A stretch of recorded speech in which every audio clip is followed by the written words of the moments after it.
siang, salam sejahtera bagi kita semua. Shalom, Om Swastiastu, Namo Buddhaya, salam kebajikan. Baiklah, yang pertama-tama marilah kita panjatkan puji syukur kehadirat Allah Subhanahu Wa Taala karena berkalimat hidayahnya lah kita masih bisa berkumpul dalam debat mata kuliah hukum dalam maritim pada siang hari ini. Baiklah, untuk sesi yang pertama saya perkenalkan, saya Iwan dari selaku moderator pada debat hari ini dengan mosi tanggung jawab pengangkutan barang. Untuk sesi selanjutnya itu saya persilakan kepada kedua tim untuk bisa memperkenalkan diri, dimulai dari tim pro. Bagian tim pro, silakan. Baik, saya dari tim pro sebagai opening statement dari tim pro bagi Karlina. Saya dari tim pro mempertegas pembicara dari tim pro. Saya Tito Arinata, pembicara kedua, akan mempertegaskan argumen-argumen yang sebenarnya disampaikan di pembicara pertama. Saya Kumara Dewi, pembicara 3 dari tim pro. Saya Fajaria untuk membaca kesimpulan dari debat pada hari ini. Selanjutnya saya persilakan kepada tim kontra untuk bisa memperkenalkan diri. Baik, terima kasih moderator. Saya Iwan Antika Sregar sebagai pembicara 1 atau opening statement dari tim kontra. Saya Karolika, pembicara kedua. Saya Uwin Marisa sebagai pembicara ketiga. Saya Yusuf Ketriandi sebagai membaca hasil kesimpulan dari tim kontra. Baiklah, terima kasih kepada kedua belah tim. Untuk sesi kedua yaitu opening statement dari pembicara pertama dimulai dari tim pro. Pada tim pro silakan. Baik, terima kasih kepada moderator. Saya Leni Karna akan menyampaikan opening statement dari tim pro bahwa perjanjian pengangkutan merupakan perjanjian timbal balik, yaitu perjanjian yang menimbulkan hak dan kewajiban bagi para pihak yang mengadakan perjanjian tersebut, yang dalam hal ini adalah pengangkut dan pengirim barang. Maka segala sesuatu yang mengganggu keselamatan barang menjadi tanggung jawab pengangkut dengan prinsip tanggung jawab berdasarkan atas praduga bahwa pengangkut dianggap selalu bertanggung jawab. Dalam perjanjian pengangkutan, ekspeditur bertindak atas namanya sendiri untuk kepentingan pengirim barang sehingga ia bertanggung jawab secara penuh kepada pengirim atas kerusakan atau kehilangan barang yang dikirim. Karena dengan adanya perjanjian pengangkutan, maka memberikan jaminan kepastian hukum bagi pihak-pihak yang mengadakan perjanjian sebagaimana dinyatakan pada Pasal 468 ayat 2 KUHD bahwa kewajiban pengangkut yang utama ialah menyelenggarakan pengangkutan dan menjaga keselamatan barang yang diangkut mulai dari diterimanya dari pengirim sampai diserahkannya kepada penerima barang.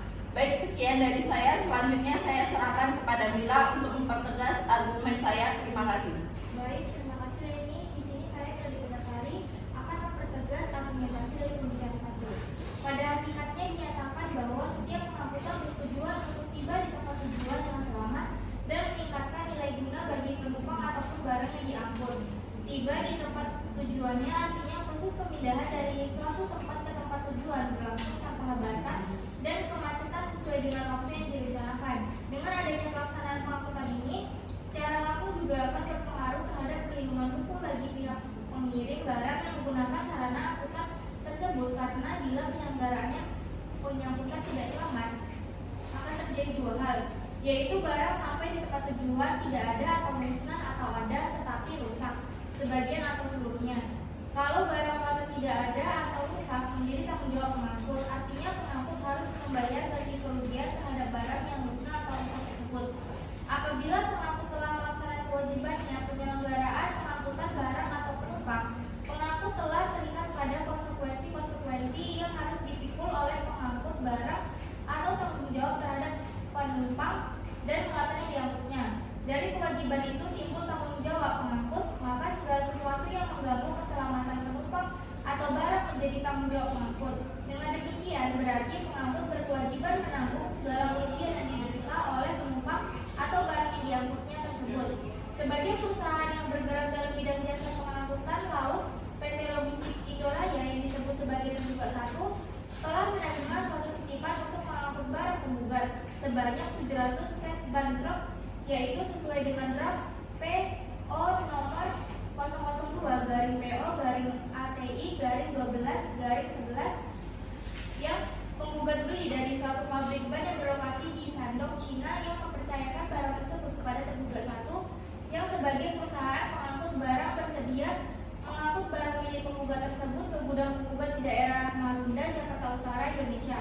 artinya bahwa pihak pengangkut yaitu PT Logistik Indoraya yang disebut sebagai tergugat satu bertanggung jawab atas keselamatan barang dan keamanan barang yang harus diangkutnya, mulai saat diterimanya hingga saat diserahkannya barang tersebut ke tangan penerima.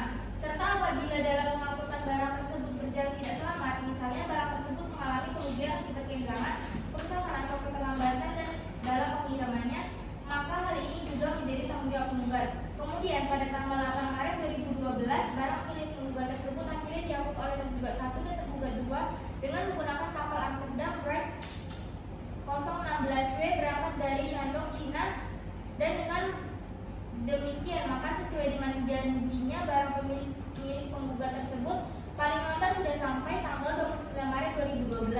Namun ternyata setelah tanggal waktu 3 minggu yaitu tanggal 29 Maret 2012 terlampaui, barang milik penggugat tersebut ternyata belum juga sampai ke gudang penggugat di Madura, Jakarta Utara. Maka penggugat melalui email stafnya pada tanggal 4 April 2012 telah mendesak atau menegur tergugat 1 atau tergugat 2 agar barang milik penggugat tersebut secepatnya sampai ke gudang penggugat di Marunda, Jakarta Utara, Indonesia.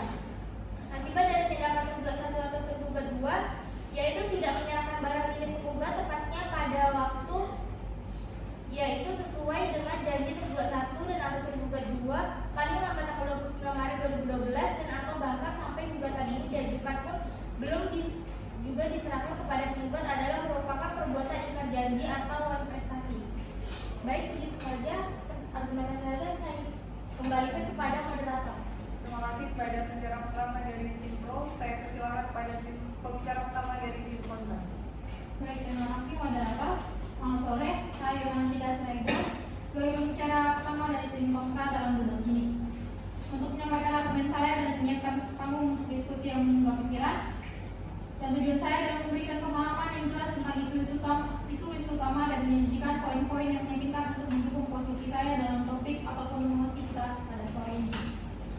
Pertama dan terpenting untuk menyadari kita penting topik ini dalam kehidupan kita, bagaimana dinyatakan pada pasal 468 ayat 2 Kitab Undang-Undang Hukum Dagang KUHD bahwa kewajiban pengangkutan yang utama adalah menyelenggarakan pengangkutan dan menjaga keselamatan barang yang diangkut mulai diterima dari pengirim sampai diserahkan kepada penerima. Ini adalah masalah yang menuntut perhatian kita dan memerlukan pertimbangan yang cermat demi kesejahteraan masyarakat secara keseluruhan.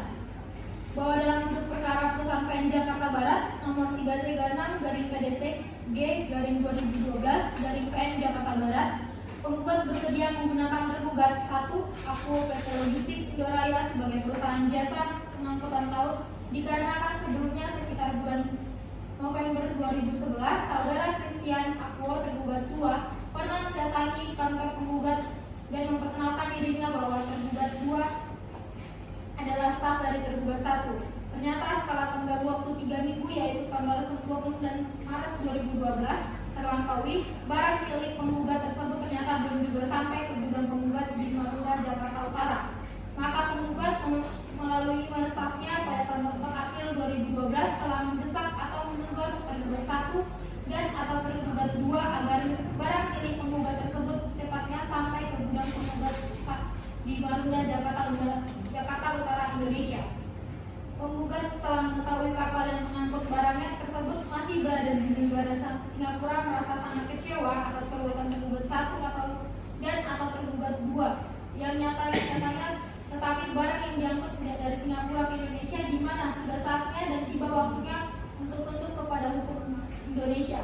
Maka setiap barang yang akan masuk ke Indonesia di seluruh dunia dan atau dari manapun sebagai barang impor harus jelas di mata hukum Indonesia sebagai pengimpornya, apa merek barangnya dan atau tidaklah perizinannya tertera SNI atau tidak, dan harus melalui berbagai peraturan kepabean seluruhnya.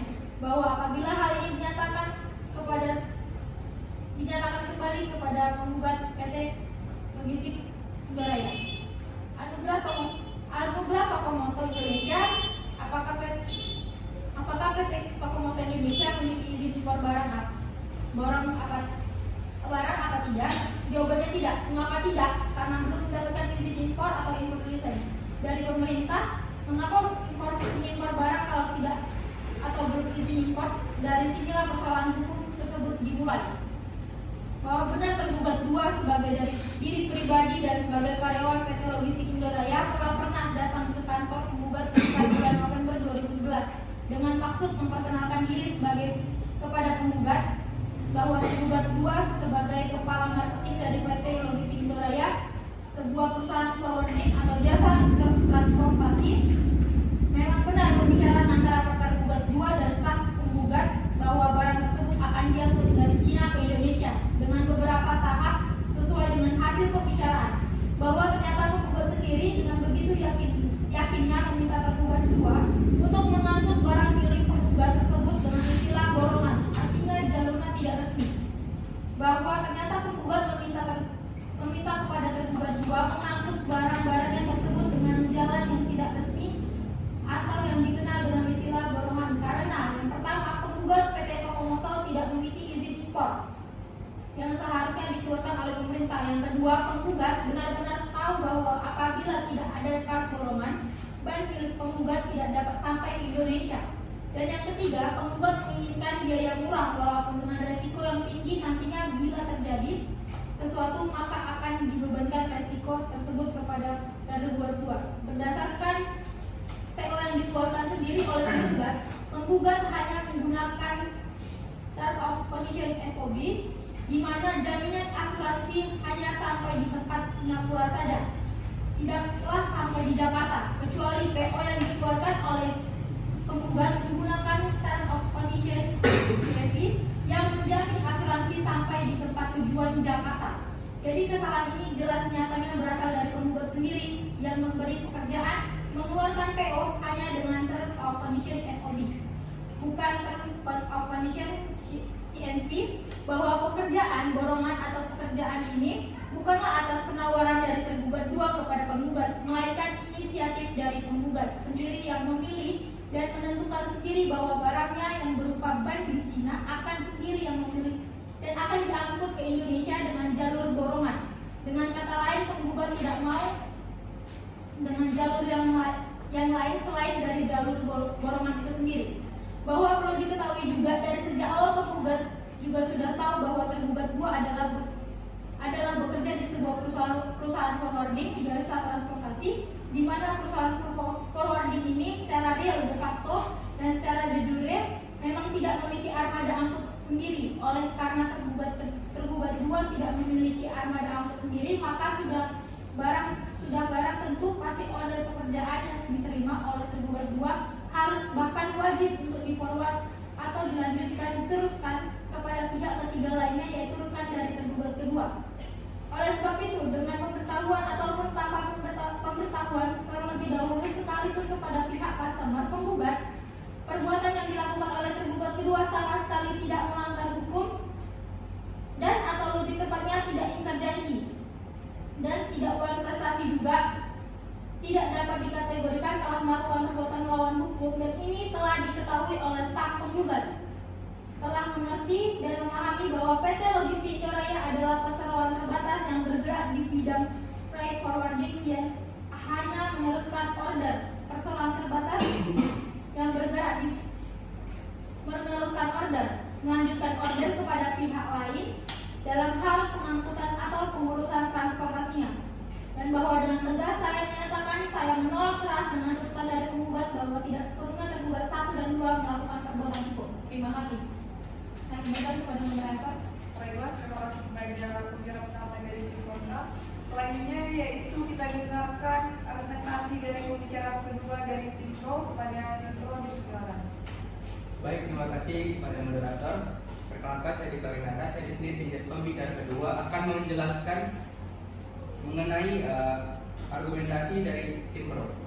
Pertama, pada tanggal 8 Maret 2012, barang milik tergugat tersebut akhirnya diakui oleh tergugat 1 dan atau tergugat 2 dengan menggunakan kapal Amsterdam Bridge nomor 016W berangkat dari Shandong, Cina. Dan dengan demikian, maka sesuai dengan janji barang milik penggugat tersebut paling lambat sudah sampai tanggal 29 Maret 2012, bahwa ternyata setelah waktu 3 minggu, yaitu dari tanggal 29 Maret 2012 terlampau barang milik penggugat tersebut ternyata belum juga sampai ke gudang penggugat di Madura, Jakarta Utara. Maka penggugat melalui email stafnya pada tanggal 4 April 2012 telah mendesak dan menegur tergugat 1 dan atau tergugat 2 agar barang milik penggugat tersebut secepatnya sampai ke gudang penggugat di Madura, Jakarta Utara. Selanjutnya, tergugat 1 dan tergugat 2 memberikan jawaban kepada staf penggugat melalui telepon bahwa kapal tersebut telah sampai di Tanjung Priok. Setelah itu, memberitahukan bahwa lagi secara tertulis melalui email yang mengatakan bahwa barang penggugat dapat dibongkar apabila telah ada SPPB dari pihak Bea Cukai dan telah adanya demo BBM di seluruh Indonesia, sehingga petugas Bea Cukai sulit untuk dihubungi.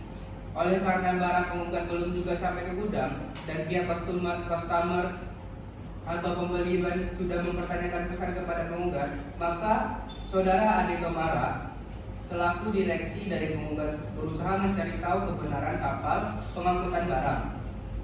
Penggugat bahwa pihak ketiga dan pada tanggal 12 April 2012, Saudara Ade Tomara dapat mengetahui bahwa posisi kapal tersebut ternyata belum sampai ke Indonesia dan bahkan masih berada atau bersandar di Singapura.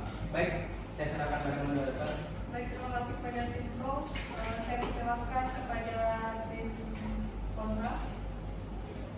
Baik, terima kasih kepada moderator. Saya Fernika Lansia Nababan selaku pembicara kedua dari tim Kontra menolak dengan jelas dan tegas argumentasi dari tim Pro bahwa apa yang dilakukan oleh pihak tergugat benar adanya, bahwa hilangnya barang milik penggugat di perairan Batam dikarenakan overmatch atau adanya force majeure yang telah dialami oleh kapal Pirata Jaya, di mana di dalamnya adanya muatan barang milik si penggugat berupa ban merek Sanggong. Maka sudah jelas dan pasti keadaan overmatch atau force majeure telah benar-benar terjadi terhadap kapal Pirata Jaya tersebut, sebagaimana diterangkan dalam surat laporan kecelakaan kapal yang dikeluarkan oleh Direktorat Jenderal Perhubungan Laut Kantor Pelabuhan Batam yang berbunyi pada hari Jumat tanggal 4 Mei 2012 sekitar pukul 4.30 kapal bertolak ataupun berangkat dari Pelabuhan Kobar dengan tujuan Pekanbaru. Pada pukul 3 di perairan Selat Durian adanya angin kencang dan kapal tersebut mengalami kebocoran. Akhirnya kapalnya berlabuh di Tanjung Batu. Pada keesokan harinya, tanggal 5 Mei 2012, kebocoran kapal mulai berkurang sekitar pukul 8 pagi. Nakoda diperintahkan atasan untuk kembali ke Batam. Kemudian pada pukul 7, ombak kuat sehingga mengakibatkan kapal miring dan kapal mengalami kebocoran kembali. Sementara peralatan itu, yaitu 3 buah pompa bekerja tetapi tidak mampu membendung air yang masuk ke dalam kapal. Kemudian pada pukul 20.30, kapal sampai di Tanjung Riau dalam kondisi gearbox sudah tenggelam dan akhirnya pukul 9 kapal sudah tenggelam dan muatannya tumpah ke laut. Sekian, terima kasih. Baik, terima kasih kepada dua tim. Selanjutnya saya persilakan kepada pembicara ketiga untuk bisa menyampaikan argumentasi dimulai dari tim Pro.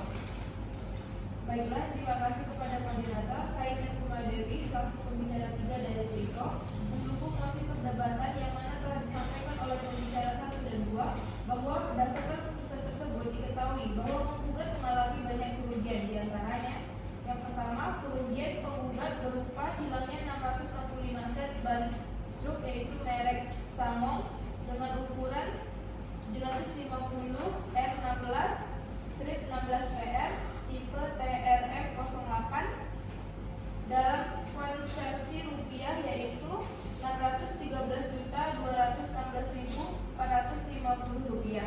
Yang kedua, kerugian penggugat berupa kehilangan keuntungan atas penjualan barang berupa 665 set ban truk merek Sanggong ukuran 750 R16 strip 16 PR tipe TRF 08 yaitu per satu setnya seharga 427.870 dikali 665 ban truk dengan total 280.533.550 rupiah.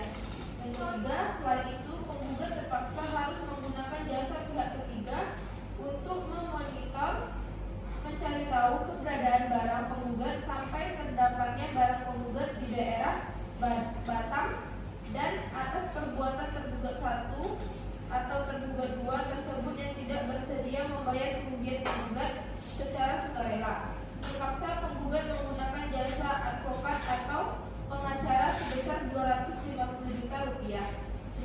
Terima kasih, saya kembalikan kepada moderator. Baiklah, selanjutnya kita dengarkan argumen dari pembicara ketiga dari tim kontra.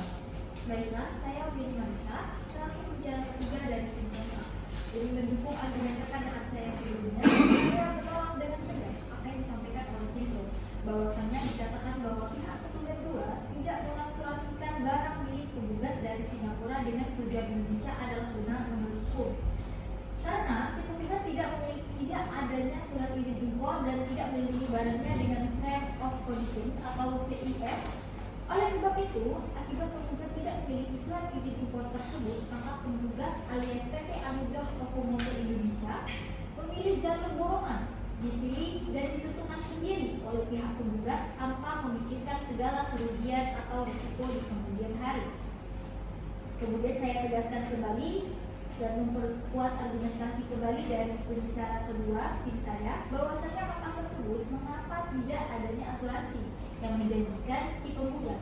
Hal tersebut bisa terjadi karena tidak adanya surat izin impor dan penggugat memilih sendiri kapal borongan untuk ditumpangi dan memilih jalan yang tidak resmi.